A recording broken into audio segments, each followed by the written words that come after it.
2 sampai ke 3.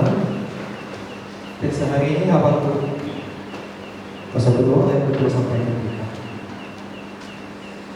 3. Teks hari ini merupakan jawaban yang diberikan oleh Allah kepada Habakuk. Dan kita baca bersama-sama hanya karena 2 ayat. Kita baca bersama-sama dalam hikmat kita. Sudah ketemu? 1, 2, 3. Lalu Tuhan menjawab aku demikian. Tuliskanlah supaya orang sampai lalu dapat membacanya. Sebab penglihatan itu masih menantisanya, tapi ia segera menuju kesenangannya dengan tidak menipu. Apabila berlambat-lambat nanti kala itu, sebab itu sungguh-sungguh akan datang dan tidak akan bertangguh. Amin. Pelajaran yang dapat diambil dari ayat-ayat ini sungguh tak ternilai harganya. Sebab inilah hukum yang berlaku secara mutlak dalam kehidupan rohani orang Kristen, yaitu jika kita benar-benar dengan iman percaya menunggu jawab dari Allah, maka Allah pasti akan menggenapi janjinya. Allah sesungguhnya berkata seperti ini, baiklah, aku mendengar doamu, aku mengerti kebingunganmu, dan inilah jawabanku. Orang pasti yang akan kubangkitkan untuk menghukum bangsa Israel pada gilirannya akan menjadi kacau balau dan hancur. Kemenangan yang dimiliki bangsa Kasim hanyalah sementara, karena Allah membangkitkan mereka dengan suatu tujuan khusus. Namun mereka terlalu memegahkan diri dan bangga terhadap kekuatannya. Dan pada akhirnya Allah jugalah yang memukul mundur dan menghancurkan mereka dengan membangkitkan orang Media dan Persia. Allah menyuruh Habakuk untuk bernubuat dengan jelas, sehingga setiap orang membaca dan mendengarnya dapat segera mengerti dan mematuhinya, serta memberi peringatan kepada orang lain. Maka hari ini kita akan membahas dan mempelajari tentang nubuat. Next. Sifat sejati nubuat. Ketika membahas masalah kontempor, dasar sejarah dan filsafat Alkitabiah sejarah, pertama-tama kita harus memahami bagaimana sifat sejati nubuat itu sendiri. Di dalam Alkitab banyak sekali terdapat ayat-ayat atau pasal tentang nubuatan. Sebagai orang percaya, tidak ada hal yang lebih menghibur dan menenteramkan selain memahami arti dari suatu nubuat. Nubuat adalah hal paling dasar untuk menghubungkan ajaran Allah kepada manusia. Oleh sebab itu, selama ratusan tahun serangan terhadap iman Kristen selalu dipusatkan pada hal ini. Orang-orang yang tidak percaya selalu bersikap kritis terhadap nubuat. Ajaran Allah dalam Alkitab mengenai mukjizat sangatlah penting bagi pertumbuhan iman yang sejati. Paham-paham seperti rasionalisme dan postmodernisme sangat gencar dalam menyangkal pandangan Alkitab mengenai nubuat maupun mukjizat-mukjizat. Karena kedua hal ini dianggap sebagai perwujudan dari hal-hal yang tidak masuk akal. Jadi hari ini kita akan fokus pada nubuat. Next. Poin yang pertama, nubuat adalah wahyu Allah kepada manusia. Dalam kitab Habakuk, pertama-tama nubuat dinyatakan sebagai sesuatu yang diwahyukan Allah kepada manusia. Kalau ayat kedua, tuliskanlah penglihatan itu dan ukirkanlah itu pada lolok supaya orang sambil lalu dapat membacanya. Allah memberi peringatan pada Habakuk tentang apa yang akan terjadi. Orang-orang yang berpikir secara rasionalis sangat tidak menyukai gagasan itu. Mereka berpendapat bahwa para nabi di dalam perjanjian lama hanyalah orang jenius dalam bidang politik dan memiliki pengertian yang mendalam tentang situasi yang sedang terjadi. Mereka sangat menentang gagasan bahwa Allah mewahyukan hal-hal itu pada manusia. Mereka mengatakan bahwa para nabi hanyalah para pemikir politik atau filsuf besar, atau orang-orang yang memiliki intuisi mendalam terhadap suatu permasalahan. Mereka mengakui bahwa para nabi adalah orang-orang istimewa yang memiliki wawasan luas seperti halnya para penyair. Mereka bisa melihat makna penting dari peristiwa-peristiwa yang sedang terjadi, namun mereka hanya sekedar menuliskan saja apa yang dilihatnya itu. Dan anggapan seperti itu bukanlah ajaran Alkitab. Karena dalam ajaran Alkitab sudah jelas menyebutkan bahwa esensi nubuat adalah Allah menyampaikan pesannya melalui seseorang yang dikuasainya. Sebagai contoh, Allah berkata kepada Habakuk, "Kau telah membawa masa lalu kepadaku, dan aku akan memberikan jawabannya." Itulah wahyu ilahi. 2 Petrus pasal 1 ayat ke-20 menyatakan dengan tegas. Mari kita baca bersama-sama. 1, 2, 3. Yang terutama harus kamu ketahui ialah bahwa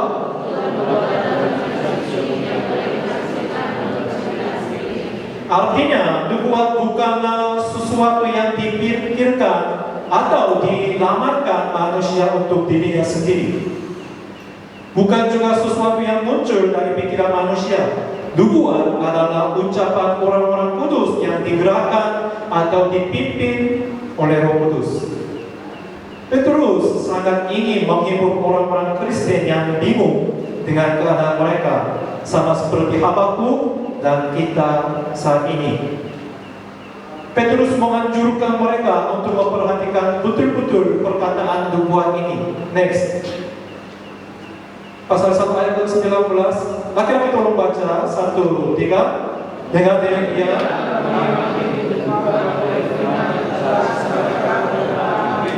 mereka harus benar-benar mengerti apa yang dimaksud dengan nubuat, karena itu bukan sesuatu yang bisa dipikirkan atau dilamarkan oleh para nabi, melainkan sesuatu yang diberikan oleh Roh Kudus kepada mereka untuk disampaikan kepada orang lain.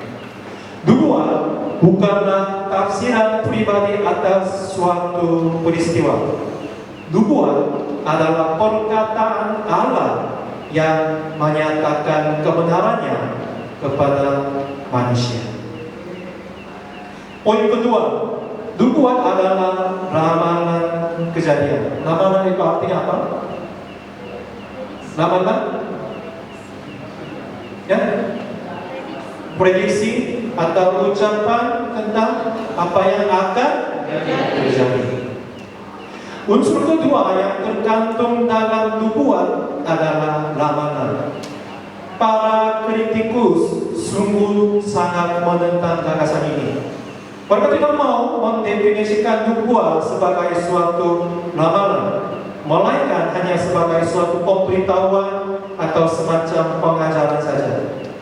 Memang benar bahwa nubuat adalah suatu pemberitahuan dan suatu bentuk pengajaran. Namun ada fakta penting mengenai bentuk pengajaran ini, yaitu bahwa Allah sendirilah yang meramalkannya. Allah memberitahukan tentang ramalannya kepada Habakuk jauh sebelum hal-hal itu terjadi, yakni bahwa Dia akan membangkitkan orang asing, dan ketika mereka menikmati kejayaannya karena berhasil mengalahkan bangsa Israel, mereka akan segera dihancurkan. Kita harus yakin bahwa kejadian-kejadian seperti itu sudah terlebih dulu dinyatakan kepada para nabi pilihannya untuk mengingatkan dan menegur bangsa Israel. Secanggih apapun teknologi masa kini, manusia tetap tidak akan pernah tahu dengan apa yang akan terjadi di masa depan. Sebab itu bukanlah bagian manusia, melainkan itu bagian Tuhan saja. Manusia tidak bisa tahu. Jadi kita mengakui bahwa hari esok ada tangan siapa? Tuhan, bukan kita. Poin ketiga, nubuat itu pasti digenapi. Hal lain yang merupakan penghiburan besar bagi orang percaya adalah penggenapan nubuat itu pasti terjadi. Peristiwa-peristiwa yang telah dilamarkan oleh Allah pastilah akan terjadi pada waktunya, yaitu pada waktu Allah. Apabila berlambat-lambat, nantikanlah itu. Penggenapannya mungkin memang tampak lambat, akan tetapi tidak ada satupun yang mampu mencegah atau menggagalkannya. Itu sungguh-sungguh akan datang. Ini kata Allah. Orang-orang harus tahu apa yang telah Allah janjikan pasti akan dilakukannya. Selalu ada nada kepastian pada setiap nubuatannya. Poin yang terakhir, nubuat digenapi pada waktu yang tepat. Hal terakhir dalam nubuat dan mungkin yang paling hebat dari semuanya adalah bahwa nubuat Allah akan terjadi tepat pada waktunya. Waktu saya datang di Indonesia, kata yang saya pertama kali belajar di gereja itu tepat pada waktunya. Indah, tepat pada semuanya akan menjadi indah tepat pada waktu. Bagi orang asing, tepat pada waktunya itu sangat sulit mengerti. Tepat pada waktunya, mungkin di dalam Korea tidak ada, tapi mungkin hanya waktu Tuhan ada. Istilah waktu Tuhan ada, tapi tepat pada waktunya. Kita begitu akrab. Tapi bagi orang Indonesia sangat akrabnya, biasa. Istilah tepat pada waktunya. Sungguh luar biasa. Waktu penggenapannya benar-benar telah ditetapkan dan tidak akan terlambat. Inilah prinsip yang sangat penting perihal nubuat. Allah tidak hanya sekedar meramalkan apa yang akan terjadi saja, tetapi Dia juga menyatakannya melalui perantara para nabi dan mengingatkan bahwa nubuat itu pasti terjadi. Selain ketiga hal tersebut, ada satu hal terakhir yang tidak boleh dilupakan, yaitu bahwa apa yang telah diramalkannya akan terjadi tepat pada waktunya dan tidak akan pernah terlambat, bahkan sepersekian detik pun. Jika kita ingin hidup dengan tenang dan bersukacita, meskipun di saat tersulit sekalipun, kita harus benar-benar mengerti hal-hal besar yang terdapat dalam nubuatan ilahi Allah. Dalam kitab Perjanjian Lama ada banyak nubuat-nubuat seperti itu.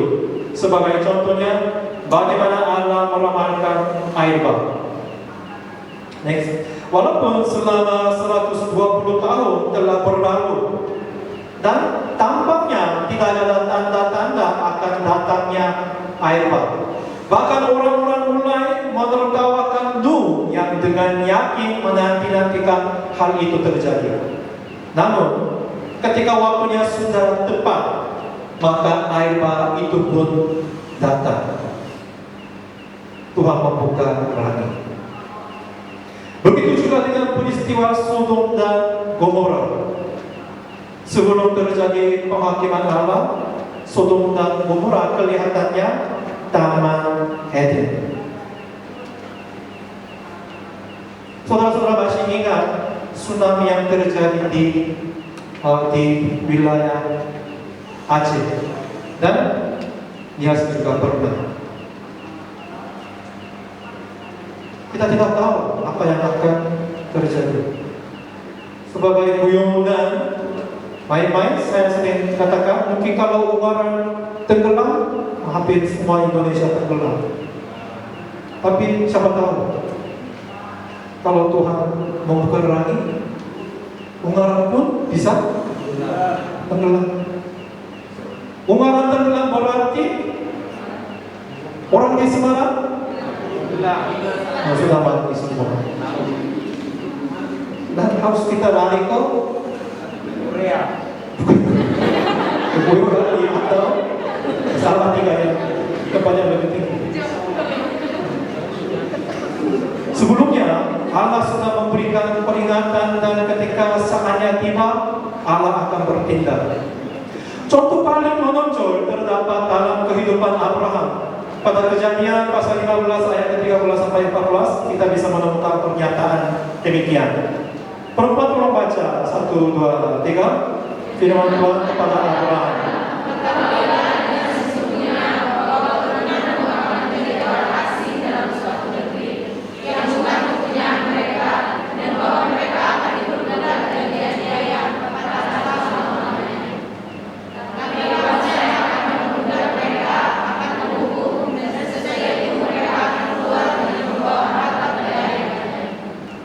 Kemudian dalam Keluaran pasal 12 ayat ke-40 sampai 41 kita membaca. Laki-laki tolong baca 1, 2, 3. Namanya orang Israel.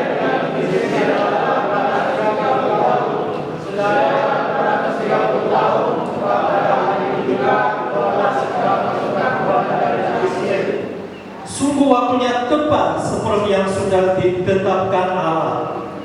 Tepat pada hari itu juga. Hampir beberapa ratusan tahun sebelumnya Tuhan berikan nubuat kepada Abraham. Tapi sudah tiba waktunya segala sesuatu terjadi sesuai dengan kata-kata Tuhan. Begitu juga dengan kasus Habakuk, tidak akan ada penundaan sedetik pun. Allah telah menetapkan waktu yang tepat.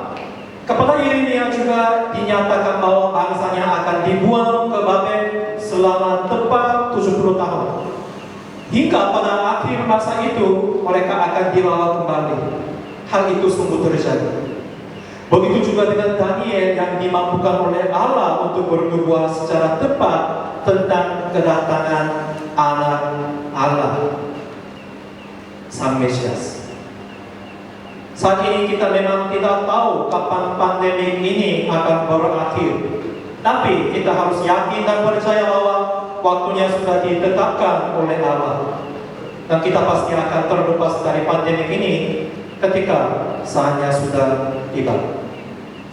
Oleh karenanya, nantikanlah Allah. Dia pasti mengirimkan jawabannya. Dan segala yang sudah Dia tetapkan pasti akan terjadi tepat pada waktunya. Kesimpulan, bagi orang Kristen masa kini ada banyak hal-hal membingungkan yang berkaitan dengan masalah gereja dan dunia. Akan tetapi percayalah bahwa jawaban atas semua ini ada di dalam Yesus Kristus, Allah kita yang hidup. Allah tidak hanya mengetahui rahasia masa depan dan rencananya terhadap gereja, melainkan apapun yang sudah diputuskannya pasti akan terjadi tepat pada waktunya. Kadang-kadang kita mungkin sulit memahami bila dirasa waktunya lama. Namun kita perlu ingat. Baca bersama-sama 2 Petrus pasal 3 ayat 8. 1, 2, 3. Di hadapan Tuhan satu hari sama seperti 1000 tahun, dan 1000 tahun sama seperti satu hari. Oleh karena itu, nantikanlah jawaban Tuhan. Karena hal itu pasti terjadi dan tidak mungkin gagal. Hari ini cukup sekian yang dapat saya sampaikan. Pada kesempatan yang akan datang kita akan mempelajari bagian selanjutnya. Sekarang mari kita menaikkan satu pujian. Mohon tim pelayanan masuk ke depan. Mari kita menaikkan satu pujian bersama-sama dengan penuh keyakinan. Kuasa-Mu lebih besar.